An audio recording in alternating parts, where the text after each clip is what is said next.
नाथ मेरी लाज बचा लेना। और कुमारी मां बिलखने लगी।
भाई बंधुओं, कुमारी मां सारी रात रोती रही। आंख नहीं लगी बहना, वो डर है अगर बच्चे मर गए तो मैं मारी जाऊंगी, मेरा परिवार नष्ट कर दिया जाएगा। प्रहलाद राजा का बेटा हिरण्याकश्यप से कह के मुझे मरवा डालेगा। सुबह हुआ, प्रहलाद ने माता जल्दी जल्दी स्नान किया, पट्टी बगल में दबाई और भाग खड़े हुए। कुमारी मां के पास में आए, आवाज दी, बूढ़ी मां। हाँ बेटा आ गए? हाँ मैं आ गया, अब आप खोलो। ठीक है बेटा, खड़े हो जाओ पास में। माता बहनों भाई बंधुओं, कुमारी माँ एक एक करके घड़ा उठाने लगी। उठाती जा रही है, उठाती जा रही है। माता बहनों सारे अवा के अंदर जो मटका थे धीरे धीरे पके निकलते जा रहे हैं, पक गए हैं। माता बहनों भाई बंधुओं, लेकिन 4 घड़ा कच्चे रह गए हैं जो अबा के मध्य में थे, जिनके अंदर बिल्ली के बच्चे दबे हुए थे। जो अबा के अंदर से बीच में 4 घड़ा थे जो कच्चे, उठा के जैसे बूढ़ी माँ ने ऊपर किए, बिल्ली के बच्चे माता बहनों एकदम से भाग खड़े हुए हैं। आवाज देते हुए बिल्ली के बच्चे भागते हुए दौड़ते हुए अपनी माँ के पास दौड़े। प्रहलाद ने जब ये दृश्य देखा, माता आंखों में आंसू आ गए और प्रहलाद टूटे वृक्ष की भांति, जैसे आंधी में टूटा हुआ वृक्ष जमीन पर गिरता है, उसी प्रकार से प्रहलाद बूढ़ी मां कुमारी के चरणों पर लिपट गए। बोलिए गोविंद भगवान की जय हो। और कहा, मैया आज तूने मेरे हिये की आंखें खोल दी। अभी तक तो मैं नकली पिता के चक्कर में था, आज मुझे असली पिता की जानकारी तुमने दी। ओरिजिनल पिता से, संसार के पिता से आज तुमने मुझे जोड़ दिया। हे माँ, आज मैं अपने आप को आपके चरणों में समर्पित करता हूँ। आज से आप मेरी गुरु हैं और मैं तो आज जान गया कि मेरा पिता तो नकली पिता है, संसार का असली पिता तो स्वाधीन ब्रह्म विश्वात्मा श्री नारायण है। माता बहनों भाई बंधुओं, आज उसी समय प्रहलाद भगवान के चरणों के दीवाने बन गए। पहुंचे माताओं। संडा अमर्क जो पढ़ाते थे कैसे किसी को लूटना, कैसे मारना, कैसे पीटना, कैसे किसी की हत्या करना, राक्षसों वाली पढ़ाई पढ़ाते थे। लेकिन प्रहलाद के दिमाग में वो पढ़ाई नहीं आने वाली है। प्रहलाद के मन में वो पढ़ाई का एक शब्द नहीं फीड हुआ। प्रहलाद तो केवल राम नाम रूपी गुणगान करते भगवान के नाम के दीवाने हो गए। राम नाम रंग चढ़ गया प्रहलाद के ऊपर, पढ़ने लिखने का ढंग बदल गया। माताओं बहनों भाई बंधुओं, अब तो प्रहलाद सारे दिन भगवान के नाम का जय घोष करते। एक दिन हिरण्यकश्यप ने सोचा, बेटा की याद आई क्योंकि बच्चा छोटा है। प्रहलाद ने हिरण्यकश्यप ने सोचा मैं अपने बेटा से मिलने जाऊंगा। जो आश्रम में पहुंचे हैं माताओं, तो क्या प्रहलाद ने कहा, संडा अमर किसी कारण बस बाहर निकल गए आश्रम से। प्रहलाद बोर्ड पर खड़े हो गए और बच्चों से कहा, बच्चों आज तुम्हें मैं अपनी पढ़ाई पढ़ाऊंगा जिससे तुम्हारे जीवन का कल्याण होगा और तुम्हारे जीवन में काम आने वाली है। ये गुरुजी वाली पढ़ाई तो नकली पढ़ाई है, मैं असली पढ़ाई पढ़ाऊंगा जो तुम्हारी पढ़ाई ये काम आएगी अंत के समय। और उसी समय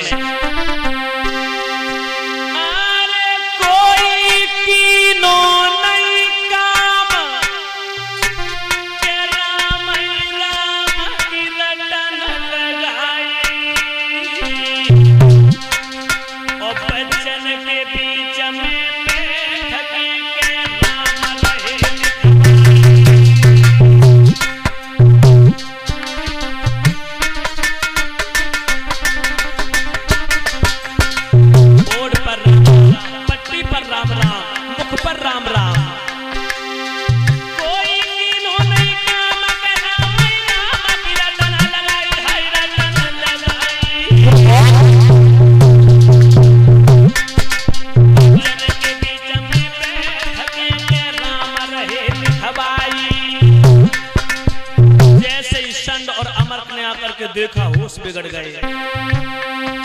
जब गुरु ने देखी दशा बिखरी नशा क्रोध गवाई, जब गुरु ने देखी दशा बिखरी नशा क्रोध गवाई, क्रोध गवाई।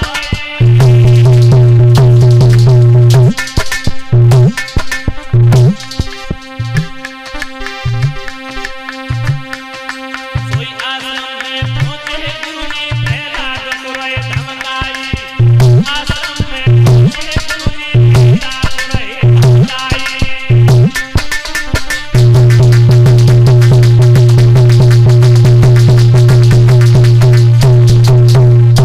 जैसे ही संड अमर्क ने कहा, बेटा क्या लिख रहे तुम ये?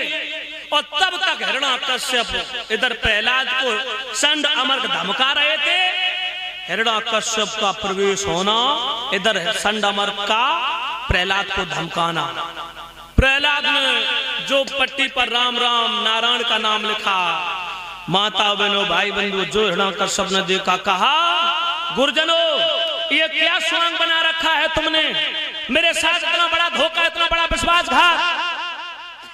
तुम तो पूरी शिक्षा का ही भगवाकरण करने में लगे हो। बोले सरकार, तुम्हारा बेटा मैंने नहीं पढ़ाया ऐसा, ये तो घर से ही पढ़ाया आया है। मैंने इसे ऐसा कभी नहीं बोला कि तुम नारायण का नाम लो। मैं तो सरकार की आज्ञा से चलता हूँ, सरकार जो चाहते वही पढ़ाता हूँ। आपने ये कहा था गा से गणेश मत पढ़ाना, तो मैंने गा से गणेश पढ़ाना बंद कर दिया, गा से गधा पढ़ाने लगा। मैं तो आपकी आज्ञा से चलता हूं, जो सरकार चाहते वही करता हूं। मैंने नहीं ऐसा पढ़ाया आपके बेटा को, सौगंध है सरकार आपकी, सौगंध है गोधन की, मैंने नहीं पढ़ाया। ये तो पढ़ाया ही आया है। अब तो माता वो संड अमर घबराने लगे, हिरण्यकश्यप धमकाने लगा, कहने लगा, बाजी बा तुम इतना बड़ा खेल करवा रहे हो, इतना बड़ा मेरे साथ धोखा हो रहा है। जो मेरा परम बैरी परम शत्रु है, मेरा सबसे बड़ा दुश्मन है, और तुम उसका नाम लिखवा रहे, बुलवा रहे। माता बहनों भाई बंधुओं, संड अमर कहने लगे, सरकार मेरा विद्यालय तो आपके नाम से ही चलता है, जैसा सरकार चाहते वैसा ही काम करते हैं हम। मेरे आश्रम का नाम ही, उस आश्रम का नाम क्या था? दानव हिरण्यकश्यप महाविद्यालय। मेरे विद्यालय का नाम यहाँ का नाम है, आपके नाम से मेरा विद्यालय चलता है। मैं कभी ऐसा काम करूंगा नहीं सरकार के खिलाफ हो। संडमर कहने लगे हो सकता है तुम्हारे किसी विरोधी की चाल हो, तुम्हारे दुश्मन की चाल हो, जो तुम्हारे बेटा को भड़काने का काम किया उसने, तुम्हारे दुश्मन का नाम लेने से इसे मजबूर किया हो, तुम्हारे दुश्मन का नाम ये जप रहा है, रट रहा है, इसे रटन लगी हुई है, इसका मतलब तुम्हारे दुश्मन शत्रु का काम है। माता बहनों भाई बंधु हिरण्यकश्यप कहने लगा कोई बात नहीं, अभी बच्चा छोटा है, इसे समझाओ और मान जाए तो ठीक है, नहीं तो मेरे पास लेके चले आना। संडामर्ग के पास में प्रहलाद को छोड़ दिया। हिरण्यकश्यप तो अपने राज दरबार के लिए वापस आ गया। एक दिन हो गए, 2 दिन हो गए, 3 दिन हो गए, माताओं गुरुजन समझा रहे हैं, कह रहे हैं बेटा प्रहलाद अभी भी मान लो, तुम जिसका नाम ले रहे ये दुश्मन है, तुम्हारा दुश्मन, तुम्हारे पिता का दुश्मन, हम सबका दुश्मन है। प्रहलाद कहते हैं गुरुजी क्यों, तुम मेरे पिता को क्या मानते? बोले तुम्हारा पिता ही तो दुनिया का सबसे बड़ा योद्धा, सबसे बड़ा ईश्वर है, उससे कोई शक्ति टकरा नहीं सकती, वो विश्व विजेता है। प्रहलाद बोले गुरुजी कि तुमने पापी पेट के लिए पैसा परमेश्वर जाना है, और थोड़ी सी प्रभुता पा करके होएगा वो पिता दीवाना है। कितनी अच्छी बात कही प्रहलाद ने। प्रहलाद बोले तुम मेरे पिता का नमक खाते हो, मेरे पिता के टुकड़ों पर पलते हो, इसीलिए तुम मेरे पिता को ईश्वर मानते रहो, मगर मैं नहीं ये अनर्गल बात स्वीकार करूंगा। पेट के लिए। और परीक्षित जी वास्तव में यज्ञपति अगर पेट ना होता तो फिर हम आप यहां नहीं होते। हाँ, पेट, कुछ लोग कह देते हैं कि पेट देवता है, ऐसे भरे रहो, लेकिन मैं नहीं कहूंगा ऐसे देवता, ये तो लेवता है। परीक्षित जी सुबह भर लो तो शाम को खा लियो, शाम को भर लो तो सुबह खा ली, सारी जिंदगी निकल जाती भरते भरते, लेकिन ये कभी भरता नहीं है। एक हाथ कट जाए तुम्हें दुख हो, पट्टी करवाओ डॉक्टर से, लेकिन इसे भरो। बिल्कुल। तुम्हारे व्यापार में घटी हो जाए, तुम रोज चिल्लाओ, छाती पीटो, लेकिन इसे भरो। दोनों हाथ दोनों पैर अथवा कट जाएं, लेकिन इसे कोई मतलब नहीं, इसे भरो। सारी जिंदगी हो जाती है भरते भरते, लेकिन ये कभी भरता नहीं। थोड़ी देर के लिए भरता भी है, वो भी रोटी से, और रोटी मिलती है किस्मत से, और किस्मत बनती है कर्मों से। रोटी, और ये रोटी भी कैसी है जो हमेशा दुनिया नाचती रहती है रोटी की खा खा। एक विद्वान ने लिखा अपने शब्दों में रोटी का जिक्र,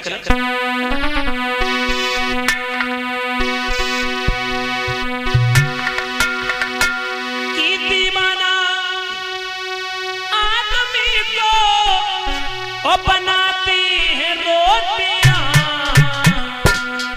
खुद नाचती है, संग में नचाती है रोटियां, खुद नाचती है, संग में नचाती है रोटियां,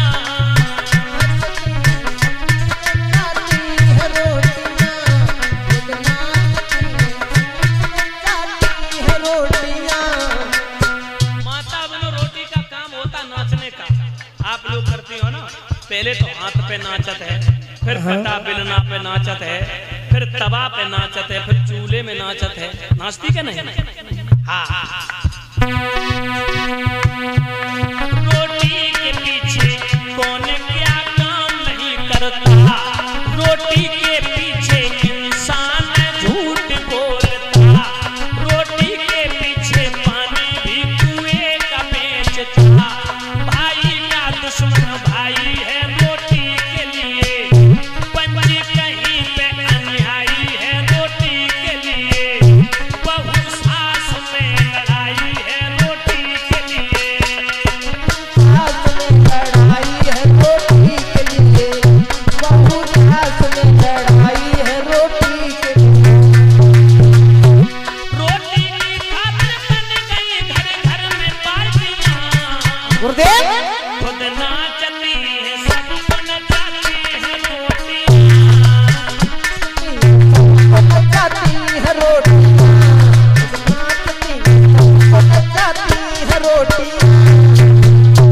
याद रखना माता बहनों भाई बंधुओं, प्रहलाद बोले गुरुजनों तुम मेरे पिता के टुकड़ों पर पलते हो, मेरे पिता का दिया हुआ अन्न खाते हो, इसीलिए तुम मेरे पिता को ईश्वर मानते हो, मानते रहो, मगर मैं नहीं मानने वाला हूँ।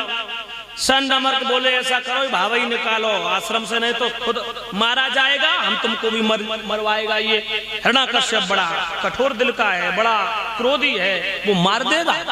संत अमर्क पकड़ के ले गए, का सरकार समारो अपने बच्चे को, ये हमारे बस से नहीं, कब्जा से बाहर हो गया, हमारे बस से बाहर है। मैंने बहुत प्रयास किया मगर ये नारायण का नाम छोड़ता ही नहीं।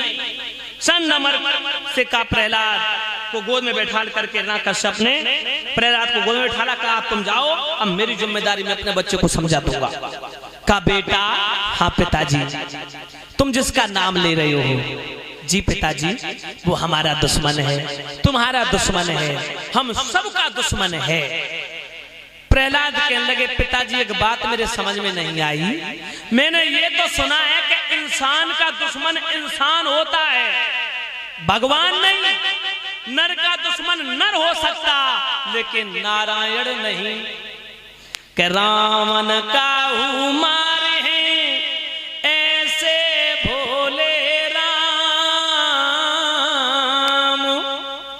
आप से मर जाओगे कर कर खोटे काम।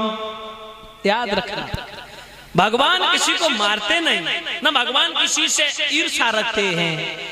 इंसान अपने कर्मों के अनुसार चलता है। कर्मणाए जायते जंतु जीव कर्मणाए विलियते, सुखम दुखम भयम छैवम कर्मणाए अभिपदते।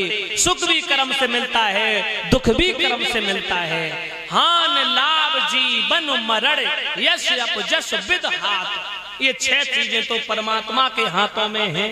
पिताजी इतने शब्द सुने, क्रोध में आग बबूला हो गया। प्रहलाद बोले पिताजी अगर तुम अपनी उन्नति चाहते हो, अपनी भलाई